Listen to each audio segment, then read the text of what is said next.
For Senate Education Committee hearing. We are going to start off committee so that we actually get this work done so that our revisor can get it processed and that we can turn it in. So we are going to start with final action on HB 2236, the Parents' Bill of Rights.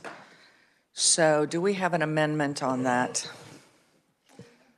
Okay, Senator Sykes?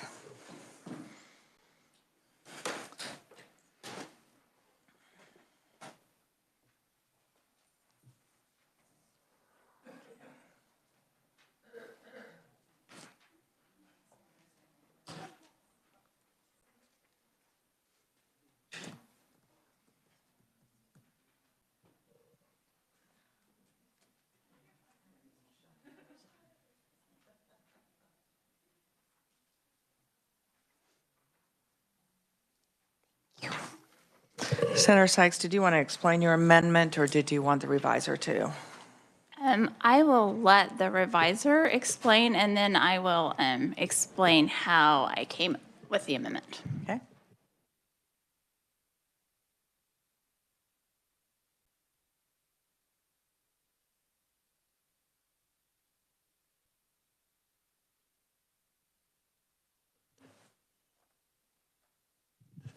Thank you.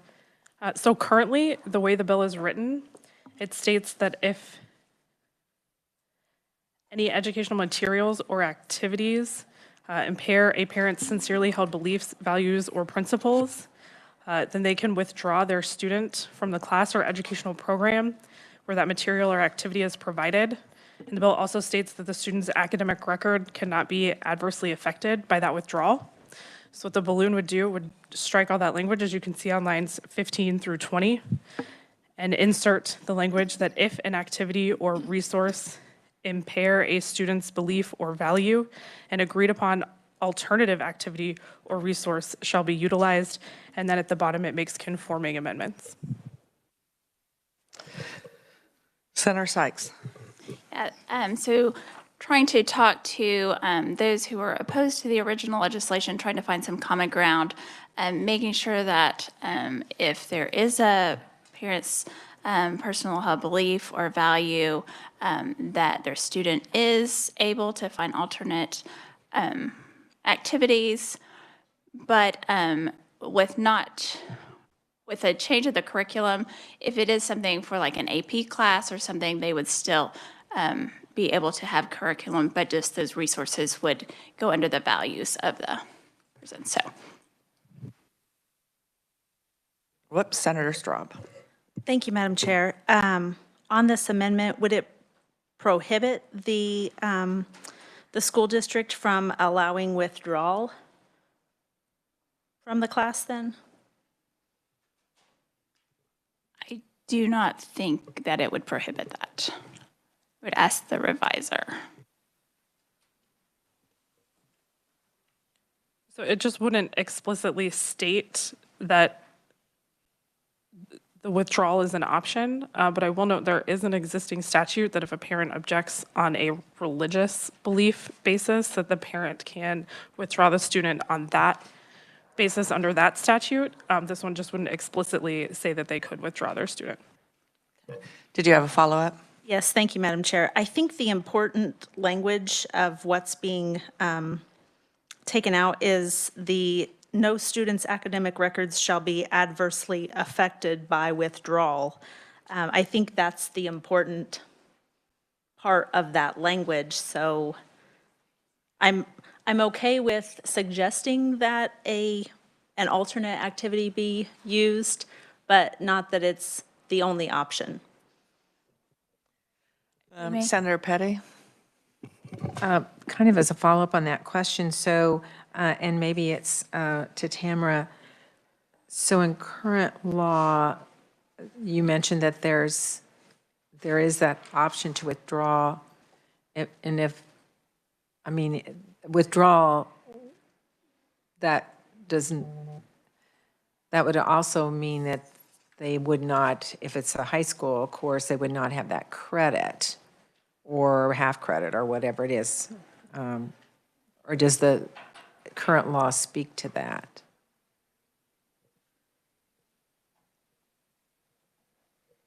I would say from a practical standpoint, it would somewhat depend on when the withdrawal occurred. In most school districts, within the first 2 weeks of any semester, a change can be made and there is no penalty at all. It doesn't impact their academic record because they're put into a different course. But Tamara? So I'm going to speak to the statute that I mentioned. The statute in current law does not actually use the term withdraw. It says that they would not be required to participate in those activities. So there's just a little bit of difference in terminology between what's in existing law and what's in the bill before you. Okay. Senator Erickson. Thank you, Madam Chair. I do have several questions for Tamara and then maybe for the carrier of the amendment.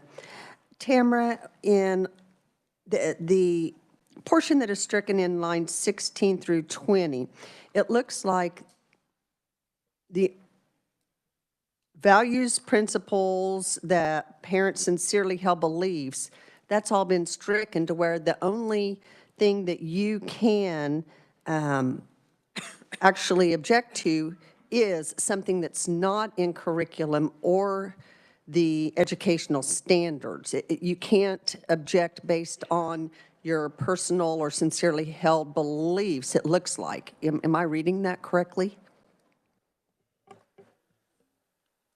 The language that would be left in this section would be not included in the approved district curriculum or state educational standards. So I can't object if it violates my beliefs. Am I reading that correctly with that being stricken? The bill just wouldn't explicitly include that language. It wouldn't actively prohibit that from happening. But if I may, You may. I think the intent of the balloon was if an activity or resource impair a parent's belief or value, then there is an agreed upon activity or resource that would be utilized. Senator Erickson. Thank you, Madam Chair. I do have a question on that. Agreed upon by whom? Tamara? Who agrees on the alternative activity? That's not explicitly clear. The balloon does not speak to who would agree on that. And my final question for Tamara, if I may, Madam Chair, is could, with this language that's been stricken, could a student's academic record be adversely affected even though they're given an alternative activity? Could their academic record still be adversely affected? There would be no explicit prohibition on the student's record being adversely impacted. Thank you, Madam Chair. Senator Sykes, did you want to respond to any of the questions or any of the responses from the reviser? Yeah, I think the intent is trying to find some common ground, making sure that if there is an issue that a parent, their personal belief or value is harmed because of this, that there would be an alternate activity. I know there was concern that people would not have, they would still get credit without doing any work. So this is really just trying to find a common ground. I do believe that the agreed upon alternate activity would be with the parent or the school and the parent. That is the intent. Seeing no further questions, do you want to move your amendment? I move my amendment. Do I have a second? I have a second from Senator Petty. All those in favor say aye. Aye. Opposed? No. The amendment does not pass. Okay. All those in favor say, or raise your right hand. So that's 2. All those opposed? Okay, 6. So that is our division. I believe there is another amendment.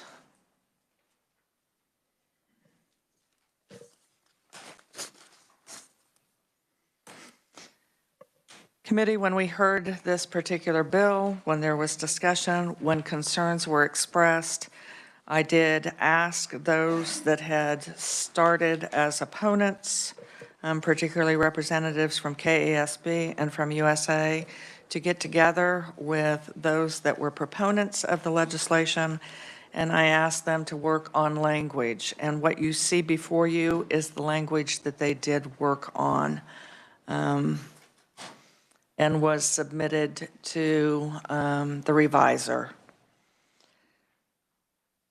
I don't think I need to read it out loud for you, but if we have questions at this point in time, we can address those.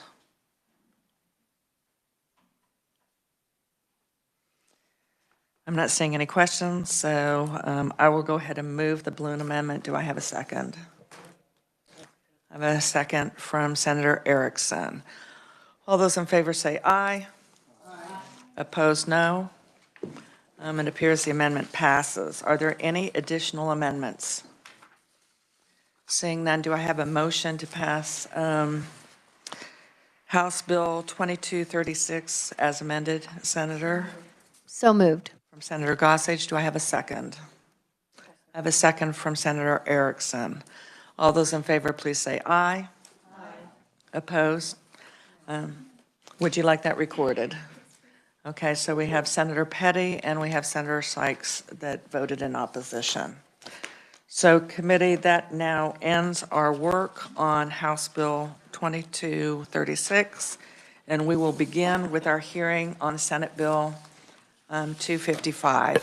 For this piece of legislation, we will start with an overview. It is requiring school districts to provide separate accommodations for students of each biological sex on overnight school-sponsored trips. So we will start off with an overview by our reviser. Thank you, Tamara. Thank you, Madam Chair, and good afternoon, committee. Senate Bill 255 would, as the chair indicated, require school districts to adopt policies requiring separate overnight accommodations be provided for students of each biological sex during school district-sponsored travel that requires overnight stays by students. The bill defines school district-sponsored travel to mean travel necessary for students to attend, participate, or compete in any event or activity sponsored or sanctioned by a school operated by the school district, including but not limited to any travel that is organized by any club or other organization recognized by the school, through any communication facilitated by the school, or through fundraising activities conducted in whole or in part by school district employees or on school district property. The bill also defines the term biological sex. It is the same definition that is in House Bill 2238. Additionally, the bill would allow any student who reports a violation of the bill and was subject to retaliation or other adverse action by a school district or district employee to file a cause of action. That action would have to be brought within 2 years, and any student who prevails on that cause of action would be entitled to monetary damages, reasonable attorney fees, and other appropriate relief. And the bill would take effect on July 1st upon publication in the statute book, and I'll be happy to answer any questions. Committee, do you have any questions? Seeing none, oh, excuse me, Senator Sykes. Thank you. What is the definition of adverse action by a school? What would that entail? The bill does not define the term adverse action. Seeing no further questions, thank you so much, Tamara. Committee, we have 5 proponents that will be giving oral testimony, and we have 3 opponents that will be giving oral testimony. We also have 22 separate proponent written pieces of testimony and 1 piece of opponent testimony. So for those that are here to present to us, we have your written testimony. We are going to allow every individual 2 minutes to speak to us. Don't read what you have sent us. Talk to us about what your primary concerns are and why you're either a proponent or an opponent. And we will start with Melissa Campbell. Welcome to committee. Thank you, Madam Chair. I'm Melissa Campbell, and I am a private citizen. I wrote to you to share about my concerns about leaving the current setup as it is. We've got, this bill would provide an opportunity to protect our kids from being in a situation where they would be staying in overnight in a bed with a member of the opposite sex. And the reason that we wanted a bill like this was because there was a student in a school district in Eudora, Kansas, that went on a trip last year over their spring break. And while she was there, she was assigned to sleep in a bed with a biological male. And when she went to her sponsor, they told her that she needed to deal with it and go back to her room and stay there. She was told that she had to shower in that room and sleep in that room, and there was 2 other females in the other bed, and so it wasn't just sharing a room, it was actually sharing a bed, and the girl was uncomfortable, and so there was a failure on the part of the leadership there because she was a minor and reached out to her leadership to help her, and they chose not to address her concerns when she was 1,000 miles from home and didn't have her family with her. And so that was a scary thing for her. And when she got home, the superintendent chose to not address the issue publicly, and he would not allow the public to come and speak about it to the board. The board did not do a lot of action on it, and so it felt like a real violation for her, for our children. And so we would need to protect our children in our public school system, and so I would ask for your support for SB 255. Thank you. Thank you very much. Next up, we have Charlotte O'Hara. Welcome to committee. Thank you, Madam Chair. We've known each other for a long time. My name is Charlotte O'Hara. I am a commissioner on the Board of County Commissioners in Johnson County. I am here as a private citizen. I live at 15712 Windsor Street in Overland Park. When I woke up this morning, I thought, why? How can this even be that I need to come and testify in support of this bill? And why are we at the point in our society that we have any questions as to whether biological sexes should be in different sleeping quarters? It just seems absolutely insane. And so I'm a mother of 5.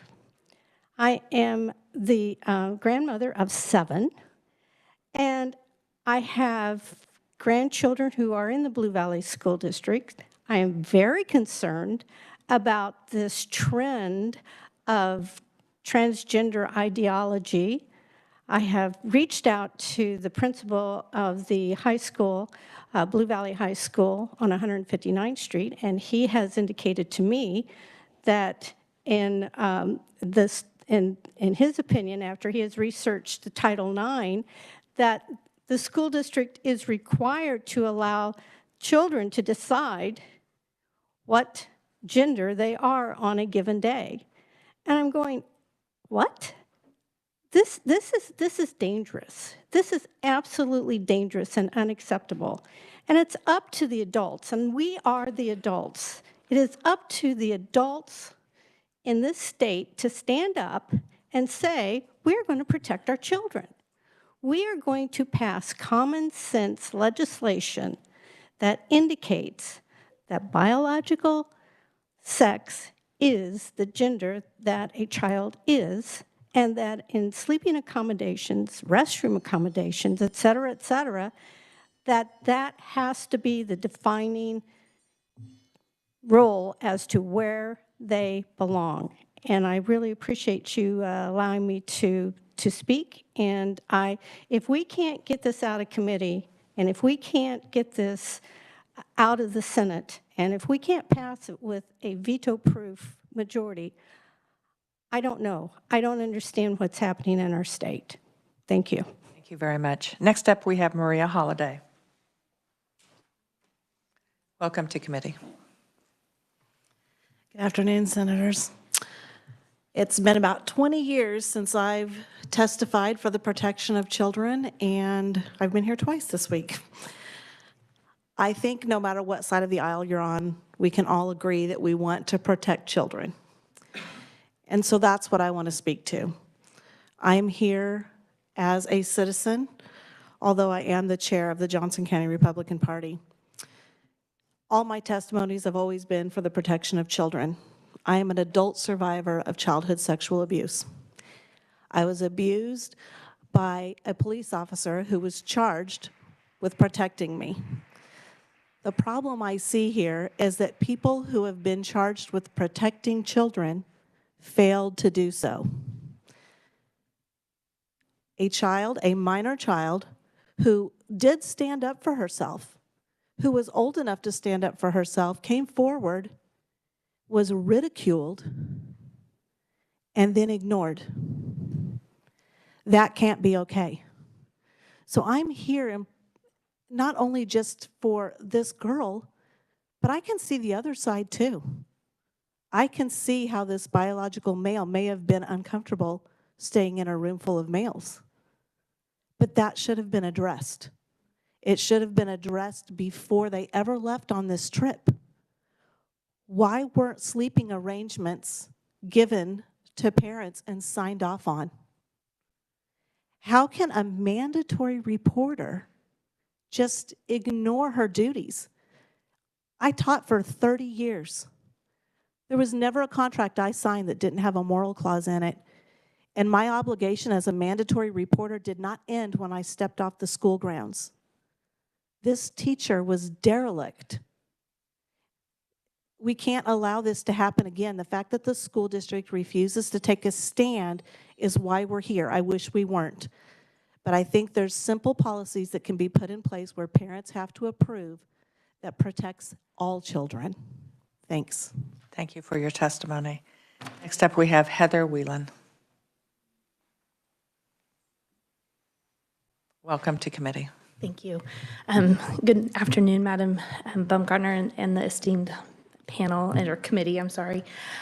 My name is Heather Whelan. I come as a private citizen, and I come as a parent of a daughter who was on this trip and as the second mom to the student that we are speaking of.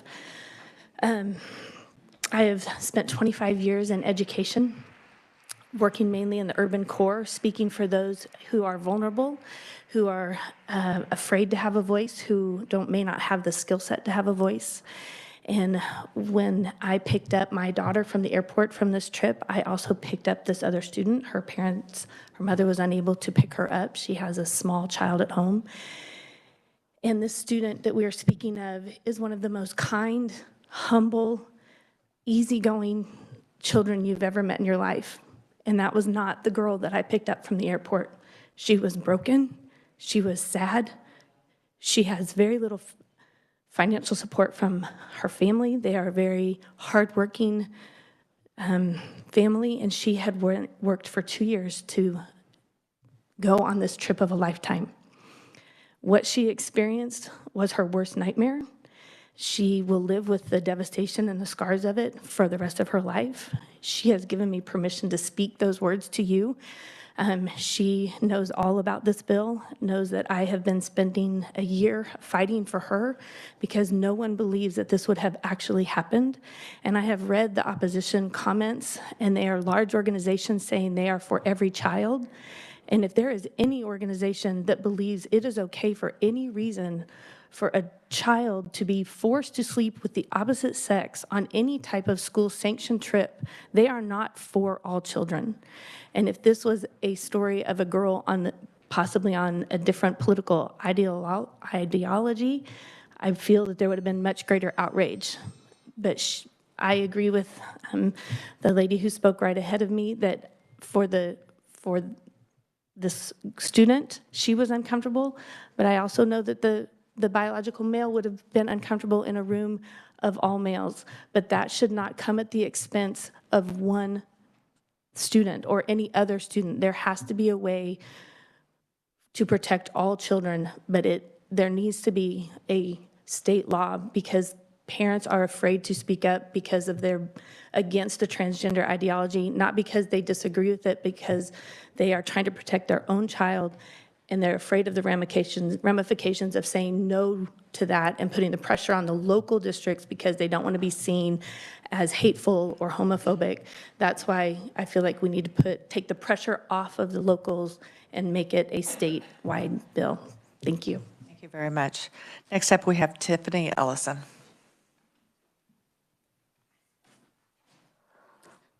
Hi, my name is Tiffany Ellison. I'm a mom, an educator, and a high school coach, previous high school coach. So I kind of come with that perspective. I feel like we've kind of dropped a lot on you guys today. And so I pray that even if like there are more questions, that we won't just write this off as a transgender agenda sort of conversation. There's actually more to it than that. And so I do want to thank you guys for hearing from us today. On a topic many parents, educators, and hamstrung school board members feel is important.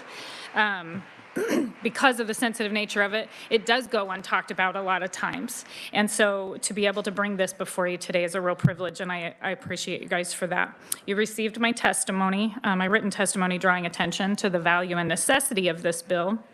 So I'd like to take just a few minutes to address the claims of opposition, as Heather just spoke about. The two main assertions that you will hear from opposition, one is that in anticipation of a change to federal Title IX rules, that a bill like this could be contrary to such changes. I would remind everyone that those changes have yet to be actualized, and so why would we forego our duty to protect minor students in public education on the idea that something may come to be. Also, the second one is that that this bill would be an affront to local control of elected school boards and staff. And on its face value, those two arguments contradict one another. If the idea is that we can't make a change because federal Title IX rules could change, that just flies right in the face of local control. If these organizations truly did care about protecting local control, they should be working to stop Title IX changes from dictating what happens on a local level. So as this legislature has continued to address the obvious need to create protections for parental rights with regard, may I continue and finish, Chair, is that fine? Very quickly. Okay, thank you. You guys just discussed a parental rights bill, and last week the passage of a school choice bill in the House acknowledge that we are addressing the issue of protecting parents' rights and students' rights on a local level. Opposition will tell you that the issue of gender identity and protection for the sanctity of our minor children is a complicated issue. More and more public education uses the auspice of local control to operate as a separate governing body outside the wishes of elected legislators. This is what is complicating things. So I pray that we would look at this bill as a way to simplify that, take away the actual complication, and do what's right to protect all children. Thank you very much. I appreciate it. Thank you. At this time, we're going to start with opponent testimony, and we're going to start with Jim Carlsglint, from USA of Kansas. Welcome, Jim, again to the committee. Thank you, Madam Chair, and thank you, committee, for being here. You know, a couple things. Former principal, superintendent, and when I was in the House, I represented Eudora. I'm familiar with the issue that unfortunately has taken place in Eudora. I'd like to point out, the school board made the mistake of authorizing this trip. This was not a school-sponsored, district-sponsored trip. It was a for-profit group that would work with kids and parents to go. Were there mistakes made? Of course, totally. But as been pointed out by the proponents of this bill, there's some built-in problems with that too. Consider the trans guy that is forced to be in a room, in a hotel room with other males. You know, we all know what will happen to this individual. So this bill doesn't correct everything. I think we need to use common sense in approaching this. You know, I do know that Eudora has put in place that there is a 48-hour rule that parents know of the assignment. Now, that's kind of like, you know, closing the barn door when the horse is out, but they did do it. But this was not a school-sponsored event or a district-sponsored event. You know, do I have all the answers? No. I think we need to protect all kids, you know, whether, you know, whatever the choices they make, but we need to protect them. I was in the business for, you know, 40-plus years protecting kids. We need to protect them. I don't know that this bill does it. So I thank you for your time. Thank you. Next up, we have Scott Rothschild, Communications Editor for the Kansas Association of School Boards. Welcome back, Scott. Thank you, committee. You have my written testimony, so I'll just say that school boards have been handling this issue at the local level in the past. Obviously, it sounds like there was a breakdown here. I don't know if that necessitates passing a bill that would create a cause of action to sue school districts in an area of the law that is rapidly changing. There's expected federal rules on Title IX. They're expected to come down, I believe, in May. So we're just talking like, you know, 2 months from now. And sexual discrimination would likely run counter to what the rules on sexual discrimination would likely run counter to what is in this bill if this bill were to become state law. So that would put school districts between a rock and a hard place. They would have to either break federal law or state law. So we cannot support legislation that would put school districts in that kind of jeopardy. I will be happy to answer any questions. Thank you. Last up, we have Timothy Graham, Director of Government Relations and Coalitions for the Kansas National Education Association. Timothy, welcome back to committee. Thank you, Madam Chair and members of the committee. Just real quickly, I do want to echo some of the statements of Ms. O'Hara listed up here. Why are we here today? Why do I have to be here today and testify on this? Why aren't the locals doing their job? There's a process in place. There's a process in place that should work. And if it's not working, then yeah, we need to do something about it. In my testimony, I have included the words of a former educator who knows the ins and outs of these trips.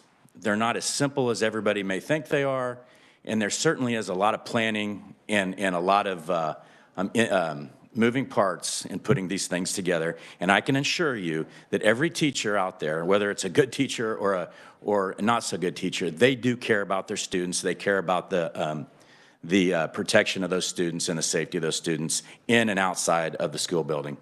Now, listen, when you read this testimony or when you read his comments, I think there's one glaring thing here. Why aren't we at the table with these parents and with these local boards talking about a fix? I'll tell you why. It's because the people that have decided to push this law, not including the parents, but the other people that have decided to push this law in the legislature want to use it as a political tool. It doesn't have to be that way. As a legislative staffer for 16 years, one of my biggest jobs was to talk to legislators and talk them out of drafting legislation based on anecdote. And instead, what we would do is we would use our capital to empower these parents to get to the table and actually tackle these issues. Because I can tell you as a parent, if that was my daughter, I have a son, I do not have a daughter, but if that was my son or daughter, I would be mad too. But the locals need to do their job, and passing a law at this point, I don't think is the right thing to do. I think everybody should be at the table and make sure this type of stuff doesn't happen. And there's a lot of people in this room that have the political capital that can make that happen. Thank you. Thank you very much. Committee, what questions do you have for any of those that provided oral testimony? Senator Gossage. Thank you, Madam Chair. My question is for Melissa Campbell.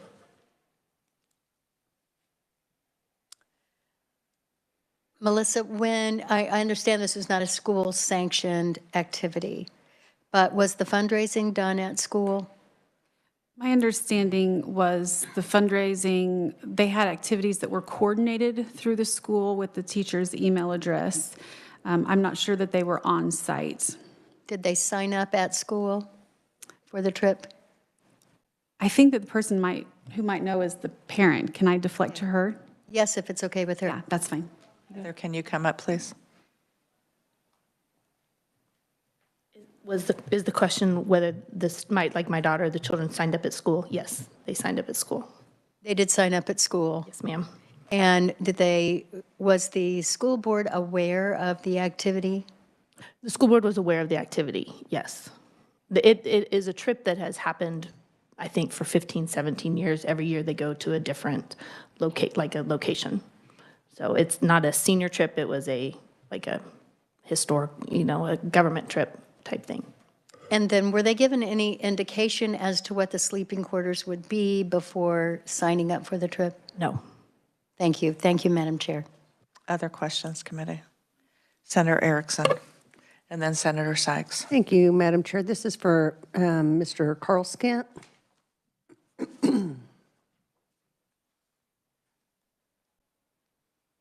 Thank you for your testimony. I'm looking at your, excuse me, your written testimony.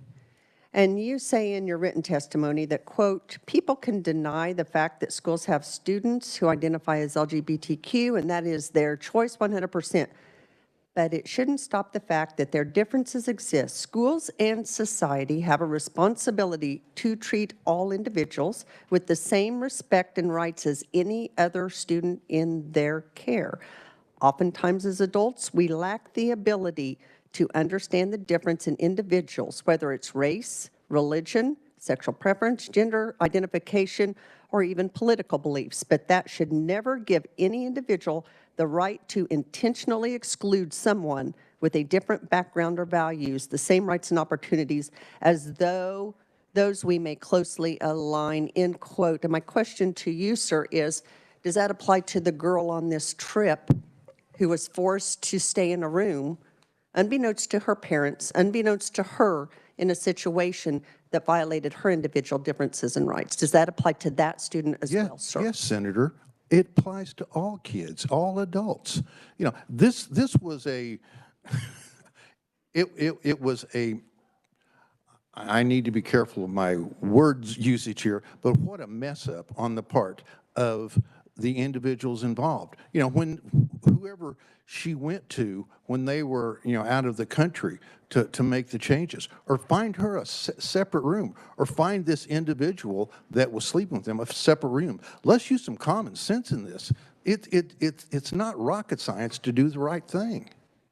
Follow up. Is it ever acceptable for minors under the supervision of schools for a biological male and biological female to share a same bed on a school-sponsored trip? No, it should not be. No, I totally agree. What is your opposition to this bill then? Because it's not going to fix the problem. That's my opposition to the bill. You're going to put a trans guy in a room with a bunch of boys. What's he going to come out like? A bloody pulp, probably. This bill does not solve the problem. I feel for the girl from Eudora, and anyone else in this situation, but let's use common sense. I couldn't agree more. Thank you, Madam Chair. Senator Sykes and then Senator Straub. I have a question, and it's two parts, because I think in Maria Holliday's testimony, she said that the school district had not had any change to the policy. And then I think Jim Carlskent said that there had been a change. So, Maria, would you? Can anyone identify if there was a change to the policy?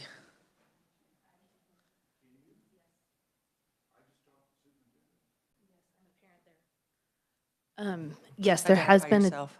I'm sorry? Please give your name. Oh, I'm sorry. I'm Heather Whalen. Okay. Yes, there has been a change in that policy. The policy now is that on any school trips, parents have to be, or notification is given 48 hours in advance of room assignments. But my concern is that, same as it was on this previous trip, people are afraid to stand up and say, I don't want to sleep with that student and retaliate, being afraid of looking hateful or whatever you might want to say. Did you have a follow-up question? Senator Straub. Thank you, Madam Chair. This question is for Mr. Graham with the KNEA. In your oral testimony, you claim that this is a political issue or partisan issue.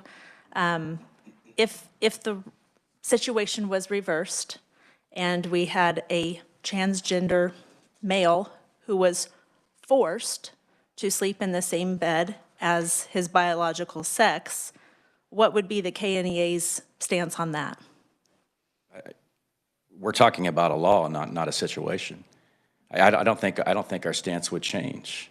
We don't need a law either way. We need to empower the parents. And by the way, believe it or not, teachers have a lot of disagreements with school districts. Teachers will tell you that school districts don't always respond to things that are going on in the building, outside of the building, and et cetera. So our members are there for the students. Our members are often there for the parents as well. So we're saying empower these parents for a grassroots effort locally, get this thing tackled, not one size fits all, and use your political capital here to help them do that, but don't pass a law. And no, this is not a partisan deal where we're gonna protect a transgender student that is made to feel uncomfortable any more than we're gonna protect any other student. And that's unfair to insinuate by asking the question. Do you have a follow-up? Yes, Madam Chair. So by testifying in opposition to this bill, the KNEA is advocating for opposite genders to be sleeping in the same bed with each other? And there goes the example of politics in this. You have just put words in my mouth that you do not read on my testimony. And that's how this is being used as a political pawn in a culture war. Thank you very much. Committee, I am closing the hearing on Senate Bill 255. At this time, we are going to take a very strong pivot because we do have an informational briefing on STEM in Kansas. We have Hunter Moore that is here today. He is the CEO of Plasma Games, and he's going to tell us more about STEM in Kansas with Plasma Games. Welcome to committee, Hunter. Thank you, Madam Chairman. Is your microphone on? Can you? Thank you, Madam Chairman. Here we go. Okay. And thank you, committee, for having me here today. I greatly appreciate y'all's time and all you do for Kansas. I know some of these issues are not the easiest, but we thank you for standing up for citizens. I'll jump right into it and go super quickly for respect for y'all's time. First, I'd like to give you a little of my background to give you the genesis of Plasma Games. My background is in robotics and microelectronic mechanical systems with Georgia Tech, Sandia National Labs with nano research, jet engine research with Pratt & Whitney, commercial aircraft manufacturing with Boeing, and software with IBM. I started Plasma Games because at all of these STEM corporations across the board, from aerospace, nanotech, we had a hard time finding qualified Americans for the open jobs. You know, we got flooded with applicants from China, India, Russia, basically the rest of the world. And frequently I looked around, I was the only American in the room. And I dug into why this was, and I found out that we ranked 25th in the world in science. And I realized very quickly that we were getting dominated by third world countries like Estonia, Vietnam, and Slovenia. And I realized that wasn't sustainable for our economy, our national security, or our children's future.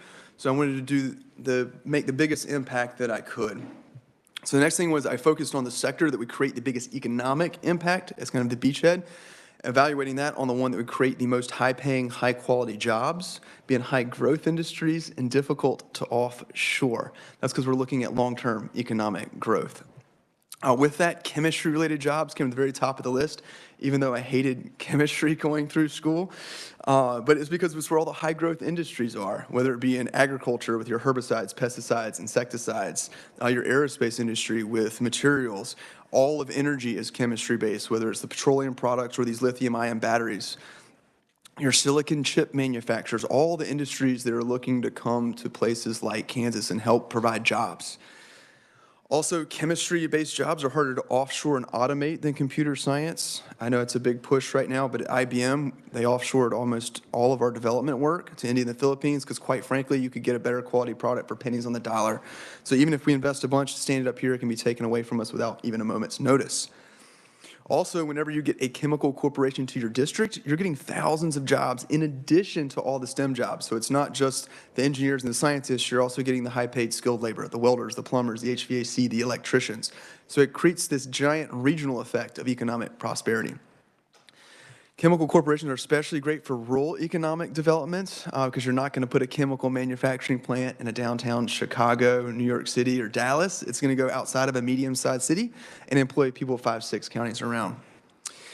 That's actually why we've had so much traction in North Carolina's legislature, as well as a dozen other states right now, because they are actively trying to recruit these chemical corporations to their state or region to get these jobs. The top paying college majors are all chemistry-based, petroleum engineering, chemical engineering, minerals and mining engineering, pharmacists. As well, the teacher pay gap there is the largest, so it's difficult to find any teachers that majored in chemistry. They may have a certificate in it for teaching just science in general, but anyway, the least liked subject by students as well. So it's our biggest economic need and one of our biggest educational challenges. The next thing we did was we asked thousands of teachers what their biggest challenge was, and unanimously they said it was engagement. You know, students' bar for entertainment these days is 1,000 times higher than even when I was in school. The other thing we heard was they wanted to connect the learning standards to the real world to provide purpose and meaning. I'm assuming they had a lot of whiny students being like, you know, why do I have to learn this? And she's like, I don't know, because I said so. And that goes over like a ton of bricks. So what we did was we took all of the charts, the graphs, the equations, and the learning standards and transformed them from this into this, a first of its kind 3D game-based learning platform. So there's nothing on the planet that's even close to this. Everything else y'all seen is really gamification. So we are not gamification. And what I mean by that is when you, in gamification, you answer a quiz question correctly and then your race car goes faster or you jump higher. There's a fundamental disconnect between the gameplay and the learning standards. In contrast, we fuse the gameplay and the learning together in one to drive the learning that already happens in games, but we've made that actual learning standards and then the engagement piece as well. For example, this is the Bohr model of the atom, and students use that to calibrate their lasers. And how far the electron falls down determines the energy and frequency that their laser emits. So it's the exact learning standard inside an engaging game mechanic, and it's actually how lasers really work. So that's the formula for every detail inside the game. It's learning standard, game mechanic, real-world technology application all in one. Another example you can see here is the thermochemistry curve. That is used to govern how the armor and cover work. So the laser's energy is absorbed, increasing the temperature until it reaches the melting temperature of the actual element the armor is made out of. This is manganese, and it melts just above 1,200 degrees Celsius. And then when you get to the liquid region, you defeated the bad guy. The next piece is when you save scientists and engineers, you get to learn about their college majors, where they went to school, the cool jobs they have, the corporations they work at, salary information, so full-on STEM career paths. And for each state we go into, we customize this completely. So students would see Kansas community colleges, Kansas universities, Kansas corporations, and Kansas jobs, so they can see themselves studying here in Kansas and then working here in Kansas to building that workforce pipeline that drives economic growth. For this, we won first place in the world in international competition out of Athens, Greece, for the best learning game on the planet. We won a National Science Foundation Award, and we're named the best ed tech company in North Carolina. Let me show you a quick demo. 2/3 of our team are female inside the game. I'm a firm believer that we need to be firing all cylinders if we're going to compete with China. They now have hypersonic missiles, and we do not. We actually met with Wichita State University, research head of R&D research, and the chief of staff to the president. And they were like, yes, it is a huge problem, and we just want a big grant to solve this hypersonic missiles problem. They said the bottleneck was chemistry, because you need ultra-high strength materials, high melting temperature, and low density. We don't have that. So I was like, well, not only thank you for validating the economic need, but also the national defense need for chemistry. The jump boots that Nicole used to get up here, you get to engineer in the lab, which I'll show you in just a second. But you see how easy it is to calibrate your laser, and how far the electron falls down determines the energy and frequency that your laser emits. With this, kids as young as 7 years old have been able to learn high school chemistry playing the game. You can see the corresponding effect on the thermochemistry curve. This is 20 kilograms of bismuth. When the it gets to the liquid region, the armor melts off. They get beamed up, so there's no blood or gore. It's completely school-friendly, much to the chagrin of some high school students, I'm sure, but the bottom line is it is school-friendly. The dash boots that Aki uses here, you also get to engineer in the lab, which I'll show you in just a second. In a well-designed game, whether it be a tennis or spades, whenever you lose, you can be like, oh, and you try and figure out how did you lose, what's going on. So it can be positive learning experience. So for example, Aki just melted his own armor right there, and he had lead armor. So you think, well, maybe lead wasn't the best choice. So now I'm going to go try something else. Learn a little bit more, watch some videos, go into the lab.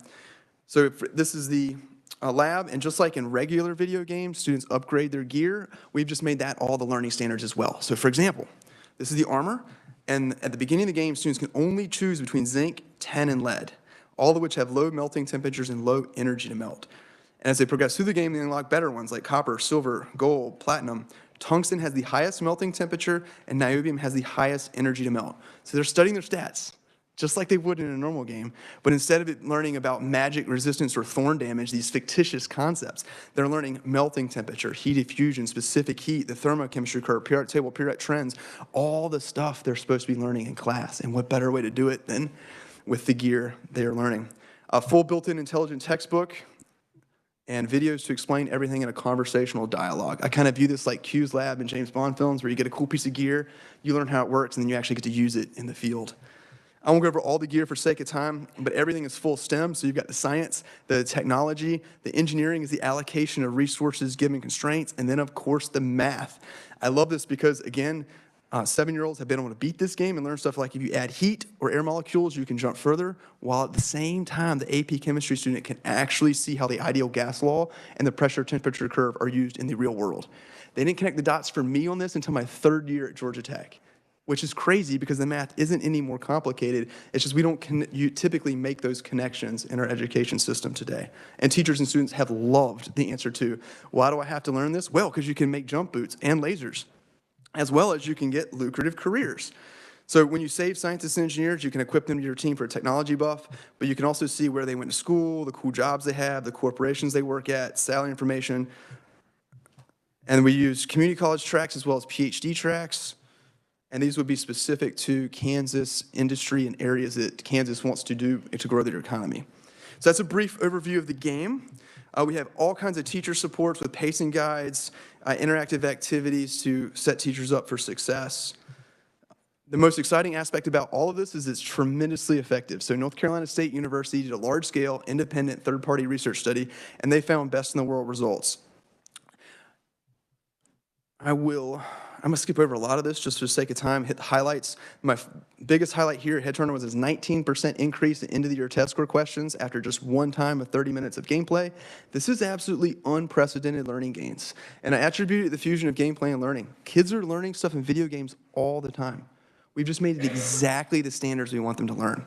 My favorite stat, though, is this one. 100% of the teachers that used it wanted to keep using it. And I'm assuming this is because they saw how excited their students got. They're like, oh my gosh, I can make $200,000 a year as a chemical engineer and cure brain cancer and play with lasers? Like, you now have an excited student, and teachers really can do something with that.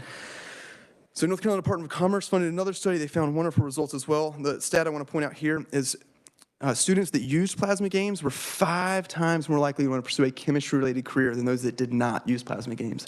That's a 500% increase over the control group. Tremendous gains there. And this minus 85% you're seeing here is what we're seeing across the country. Students' interest in science in middle school starts to wane, and in high school it plummets to almost 0, particularly around a difficult science like chemistry.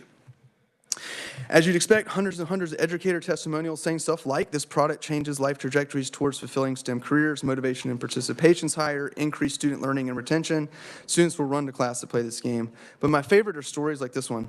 My students, when they come to class, the jobs they only know are servers in restaurants or grocery stores. They just want to leave school when they reach their legal age to work. Because of plasma games, I have seen an increase of students aiming to finish a college or university degree. I love that. That's why we founded this company. It's great to know we're making the impacts we intended. Again, hundreds and hundreds of these. Here's one out of Georgia that I love, a school improvement director. The 3D video game makes it impossible not to learn. The platform makes wise use of every minute of instructional time. South Carolina, Gives conceptual meanings to students, helps with student success, great way to get lower level students interested, necessary part of my science class. Virginia, Plasma Games is necessary to engage modern students, gets them excited about STEM careers and science content. Y'all get the gist of these.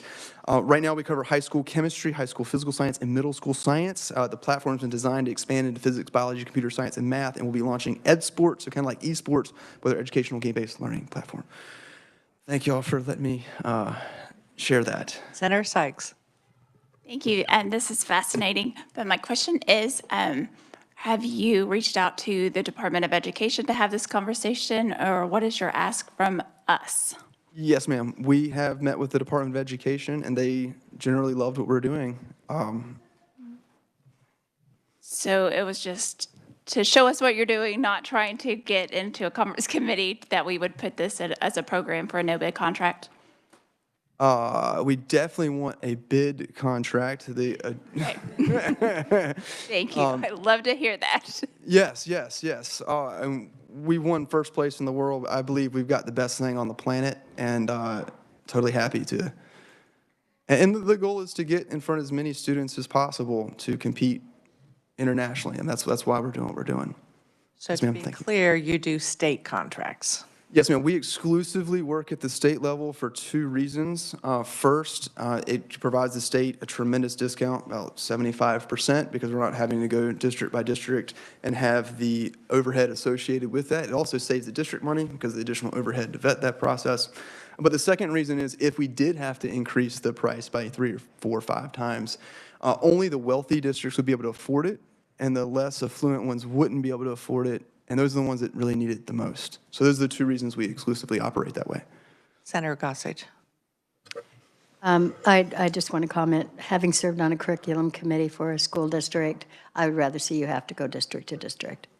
And it's just because I don't think all of the taxpayers should have to pay for a particular program. And then we're saying, you know, who has the best program, et cetera, for the state. And this should not be a state thing. That's just my opinion. I think it should be a district by district. Thank you, Madam Chair. Senator Straub. Thank you, Madam Chair, and thank you, Hunter, for the presentation. I appreciate you taking the time to show me the program, because as a home educator, I greatly appreciate what you have done, what you have created, because I think I know, as a student, I skipped general science because the classroom was too full of students. They skipped me a grade. As well as a number of my other classmates. So I kind of missed out on the whole periodic table until I got to chemistry class then 2 years later. I think this game is phenomenal. And I can say that I think one of the hardest teaching positions to fill in our state is a chemistry teacher. And if you do find one, you're even luckier if you find a good chemistry teacher. So I really enjoyed your presentation. I've seen the game, and I think this could do a lot of things for a lot of Kansas students. So thank you. Thank you, Senator. How much time does it take to meet the state standards? So when you contract with the state, how long does it take for you to build those into your system? It's pretty much already done. We like to do the groundwork in advance, particularly if people want to see what a teacher or so on the ground wants to see. We're able to show it to them. We get rave results. We love it. We love to show it to people and have it ready to do so. Any other questions, committee? Thank you so much for spending time with us today. Thank you for sharing. Thank you, Madam Chairman. I greatly appreciate your time, and thank all of y'all. I appreciate it. Okay. We are adjourned.